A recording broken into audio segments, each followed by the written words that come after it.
Hello viewers, அபி ஜோனுக்கு உங்களை அன்புடன் வரவேற்கிறோம். வழக்கமா டைரக்டர் சங்கர் அவர்களோட படத்தை பார்த்துட்டு வர ரசிகர்கள் எல்லாருமே சிலிர்த்து போய் நல்ல நல்ல கமெண்ட்ஸ் கொடுப்பாங்க. ஆனா இந்தியன் 2 படத்தை பார்த்துட்டு வெளியே வர ரசிகர்கள் ரொம்ப அப்செட்டா நெகட்டிவ் கமெண்ட்ஸ் கொடுத்துட்டு இருக்காங்க. அப்படின்னா நிஜமாவே இந்தியன் 2 நல்லா இல்லையா? அதுல என்னெல்லாம் பிளஸ் இருக்கு, என்னெல்லாம் மைனஸ் இருக்கு அப்படிங்கிறதா இந்த வீடியோல விரிவா தெரிஞ்சுக்கலாம் வாங்க.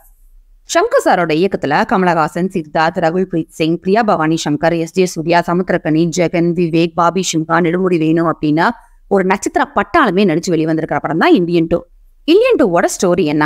நடிகர் சித்தார்த் அவர்கள் தன்னோட ஃப்ரெண்ட்ஸோட சேர்ந்து பார்கிங் டாக்ஸ் அப்படின்னு சொல்லி ஒரு யூடியூப் சேனல் நடத்திட்டு இருக்காரு. அதுல சொசைட்டில ஊழலால என்னென்ன பிரச்சனைகள் நடக்குது அப்படிங்கிறத யூடியூப் வீடியோ மூலமா தட்டி கேட்டுட்டு இருக்காங்க.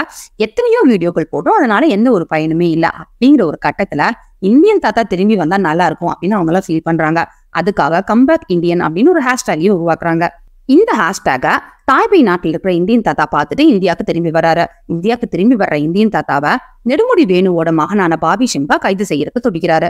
அவர்கிட்ட இருந்து தப்பிச்சு ஒவ்வொரு ஸ்டேட்லயும் ஊழல் பண்றவங்கள வறுமக்கலை மூலமாவே போட்டு தள்ளுறாரு இந்தியன் தாத்தா.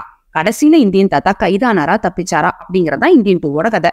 படம் எப்படி இருக்கு அப்படின்னு கேட்டா, கதைக்காகவும் கருத்துக்காகவும் இந்திய மக்கள் எல்லாருமே கண்டிப்பா இந்த படத்தை பார்த்துதான் ஆகணும் அப்படின்னு நான் சொல்லுவேங்க. இந்தியாங்கிற ஒரு நாட்டை திருத்தருக்கு இந்தியன் தாத்தா மட்டும் போதாத, இளைஞர்கள் எல்லாருமே அவங்களோட பாதையை சரி பண்ணிக்கிட்டா மட்டும்தான் இந்தியாவை திருத்த முடியும் அப்படிங்கிற ஒரு நல்ல கருத்தை சங்கர் சார் இந்த படத்து மூலமா சொல்லியிருக்காரு. அதனாலேயே அனைத்து இந்தியர்களும் கண்டிப்பா இந்த படத்தை பார்க்கணும். படத்துல பல இடத்துல இந்தியன் தாத்தாவையும் அந்நியனையும் மிக்ஸ் பண்ணிட்டாங்களோ அப்படின்னு சொல்லி தோணுது. விவேக்கோட ஒரு சில காமெடிகள் ஒர்க் அவுட் ஆயிருக்கு. பாபி சிம்ஹாவோட காட்சிகள் எதுவுமே பெருசா ஒர்க் அவுட் ஆகல. இந்தியன் படத்துல வர்மக்கலை அப்படிங்கிற விஷயத்தை ஊருகா மாதிரி தொட்டுக்கிட்ட சங்கர் அவர்கள் இந்தியன் 2வை முழுக்க முழுக்க வர்மக்கலையை நம்பி மட்டுமே எடுத்திருக்காரு. ஆனா ஒரே நொடியில 6 பேக் வர வைக்க காட்சிகள் எல்லாமே நிஜமாலுமே ஓவர் டோஸ்ன்னு தான் சொல்லணும். இந்த படத்தோட பிளஸ் என்னெல்லாம்னு பார்த்தா, சங்கர் அவர்களோட பிரம்மாண்டமான மேக்கிங், அப்புறம் கமலஹாசன் அவர்கள் போட்டிருந்த அந்த ப்ராஸ்தட்டிக் மேக்கப், அந்த மேக்கப் போட்டுட்டு அவர் வர்ற ஆக்ஷன் காட்சிகள், மெட்ரோ ட்ரெயின் ஃபைட் சீனு, இது எல்லாமே மாசா இருந்துச்சு. வெளிநாட்டுக்கு தப்பிச்சு போற ஒரு கோடீஸ்வரரா விஜய் மல்லையாவை காட்டுறதும், குஜராத்ல இருக்கிற ஒரு நபர் வீட்டுல தங்க டாய்லெட் இருக்கிறதா காமிக்கிற காட்சிகள் எல்லாமே நிஜமாவே பிரமிக்க வைக்குது.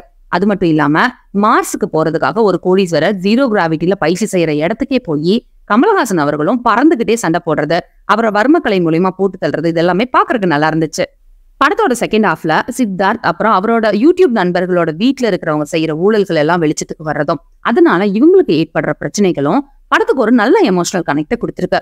கமலஹாசன் அவர்களையும் தாண்டி சமுத்திரக்கனி அப்புறம் சித்தார்த்தோட நடிப்பையும் பாராட்டணும். அனிருத்தோட பின்னணி இசை அப்புறம் A.R. ரஹ்மானோட இந்தியன் பட பின்னணி இசை எல்லாம் பலம் சேர்த்திருக்கு. அடுத்ததான் இந்த படத்தோட மைனஸ் என்னெல்லாம்னு பார்க்கலாம். இந்தியன் தாத்தாவை காட்டுறதுக்கு முன்னாடி சித்தார்த்தோட யூடியூப் சேனலை காமிக்கிறதுல இருந்து கிளைமேக்ஸ்ல வர டாம் அண்ட் ஜெர்ரி கேம் வரைக்கும் சொதப்பலான திரைக்கதை மூலமா ரசிகர்களை சோதிச்சிருக்காங்கன்னு தான் சொல்லணும். அதே மாதிரி தமிழ்நாட்டுல இருக்கிற ஒரு முக்கியமான புள்ளியான சகலகலா வல்லவன் அப்படிங்கிற பேர்ல வர்ற எஸ்.ஜே. சூர்யாவை விட்டுட்டு மத்த மாநிலத்துல இருக்கிறவங்களை எல்லாம் கமலஹாசன் போட்டு தள்ளுறது ஏன் அப்படிங்கிற ஒரு கேள்வியும் எழும்பதான் செய்யுது. இந்தியன் 3க்கான லீடிங்கும் இந்த படத்துல கொடுத்திருக்காங்க. என்ன பொறுத்த வரைக்கும் இந்தியன் அப்படிங்கிற ஒரு அருமையான படத்தை டச் பண்ணாம அப்படியே விட்டு இருந்திருக்கலாமோ அப்படிங்கறதுதான் என்னோட சொந்த தனிப்பட்ட கருத்து. இந்த படத்தை பத்தினா உங்களோட கருத்து என்ன அப்படிங்கறத மறக்காம கமெண்ட்ல பதிவு பண்ணுங்க. மீண்டும் அடுத்த விமர்சனத்தில் சந்திக்கும் வரை நன்றி, வணக்கம்.